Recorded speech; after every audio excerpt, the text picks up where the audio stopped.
Salut à tout le monde et bienvenue sur la chaîne Investisseur Immobilier. Mon nom c'est Sheridan Wamba, agent immobilier et conseiller financier en Allemagne.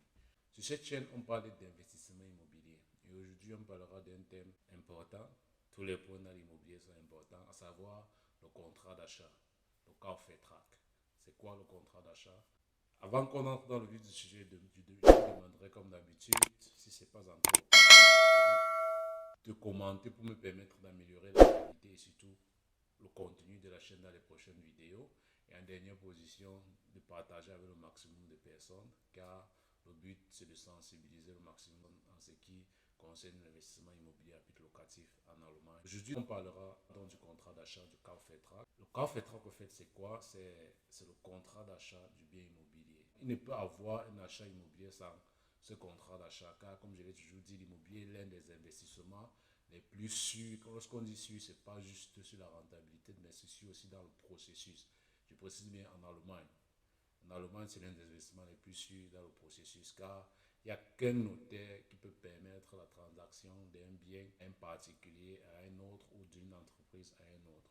Dans ce contrat d'achat d'immobilier, il y a 4 points très importants. Il s'agit du vendeur, de l'acheteur, du notaire qui est un peu comme le surveillant qui contrôle que tout se passe bien. Le dernier point, c'est l'objet ou les objets que ce dernier achète. Lorsque vous achetez un objet à travers une personne privée, à travers un particulier, autant pour moi, il n'y a pas de délai pour aller chez un notaire, vous pouvez aller chez le notaire à tout moment. Mais lorsque c'est une entreprise ou un promoteur immobilier qui vend plusieurs entreprises par an, par exemple, le délai est de minimum 2 semaines avant d'aller chez le notaire, une fois que vous êtes décidé d'acheter l'appartement. Quand vous dites que vous achetez l'appartement, disons par exemple vous achetez une maison dans notre entreprise, on bestellt le Kaufvertrag Entwurf du notaire. C'est-à-dire, on dit au notaire que bon, le client X est intéressé par cette maison et il veut l'acheter. Le notaire vous envoie donc par mail un Kaufvertrag Entwurf, c'est-à-dire un exemplaire du contrat d'achat. Une fois que vous recevez cet exemplaire du contrat d'achat, c'est à partir de ce moment que les 14 jours dont j'ai parlé tout à l'heure sont comptés. Donc, c'est-à-dire 2 semaines après avoir reçu ce Kaufvertrag, nous pourrons aller chez le notaire. Ce n'est pas qu'après 2 semaines, on peut aller chez le notaire. Donc, c'est-à-dire après ces 2 semaines, on peut déjà faire un rendez-vous. Et ces 2 semaines sont faites pourquoi? C'est la loi, au fait. C'est juste pour que le client prenne le temps de lire ce contrat d'achat. Il y a deux façons. On peut le lire ensemble. On va point par point. Ou à défaut, le client peut le lire seul, puisque c'est un contrat de 12 à 15 pages. Mais qu'à cela ne tienne, le contrat d'achat d'un bien immobilier, c'est un truc qui est généralement standard. La seule chose qui change dans un contrat d'achat, c'est le notaire, le nom du notaire, le nom du vendeur, le nom de l'acheteur et l'objet en question. Sinon, tout le reste, c'est standard, au fait. Pour ceux qui achètent plusieurs maisons, savent qu'après l'achat de la première maison, les autres qui suivent sont juste une formalité parce qu'ils ont déjà eu à lire le contrat, ils savent tout ce qu'il y a à l'intérieur. Je dirais que c'est écrit à l'intérieur de manière formelle parce qu'il y a des paragraphes de loi et plusieurs trucs, mais en principe, le contrat n'est pas compliqué car, comme je l'ai dit tantôt, à l'intérieur, il ne s'agit que du vendeur, de l'acheteur, du notaire qui s'est rassuré que la transaction se passe bien et en fin de compte de l'objet avec les détails que l'acheteur doit savoir car le vendeur le sait déjà.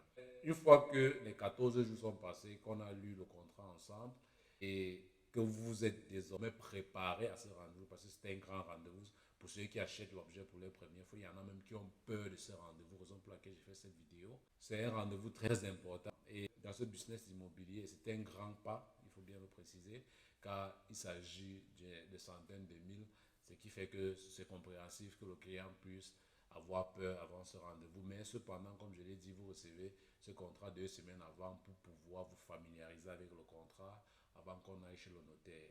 Et une fois qu'on est chez le notaire, ça se passe comment? Le notaire se présente, vous vous présentez également avec votre pièce d'identité pour qu'il se rassure que c'est vraiment vous qui achetez l'objet.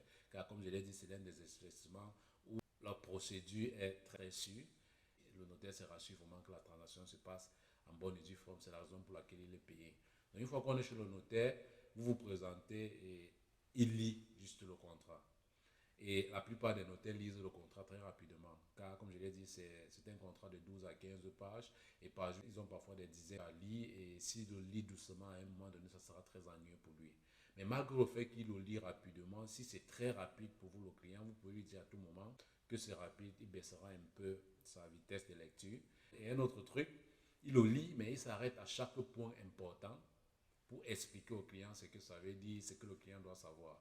Et malgré le fait que nous avons lu ensemble et que tout a été expliqué, si pendant le rendez-vous, il y a encore des questions que vous voulez comprendre, vous pouvez arrêter le notaire à tout moment lorsqu'il lit le contrat de travail, le contrat d'achat, pardon, parce que comme je l'ai dit tantôt, c'est son travail. Son travail, c'est de se rassurer que vous avez compris ce qui est écrit à l'intérieur. Et c'est la raison pour laquelle il est payé.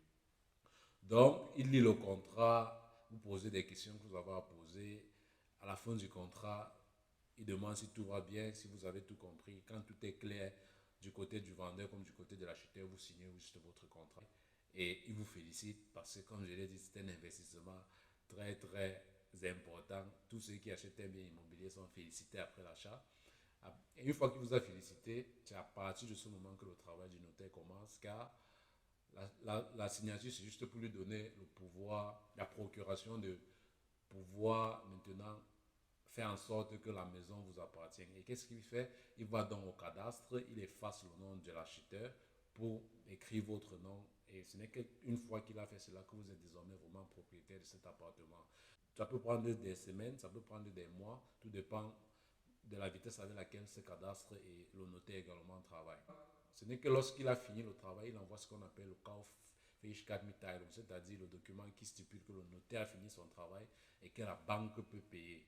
Parce que si on a même signé le contrat du crédit avant d'aller chez le notaire, la banque ne paye pas encore. Ce n'est que quand vous êtes désormais propriétaire, comme je l'ai dit tantôt, que la banque peut virer l'argent au vendeur. Et une fois que l'argent est viré, vous êtes complètement propriétaire de votre appartement. Vous pouvez désormais bénéficier du loyer, de la caution du locataire et votre bien peut commencer à tourner sans problème. On peut penser à quand et à comment est-ce qu'acheter le prochain bien. Donc, comme je l'ai dit au départ, cette vidéo c'était juste pour expliquer et pour faire comprendre à la plupart des gens que le contrat d'achat, ça ne devrait pas faire peur. C'est un grand pas, mais c'est un achat normal comme tous les autres.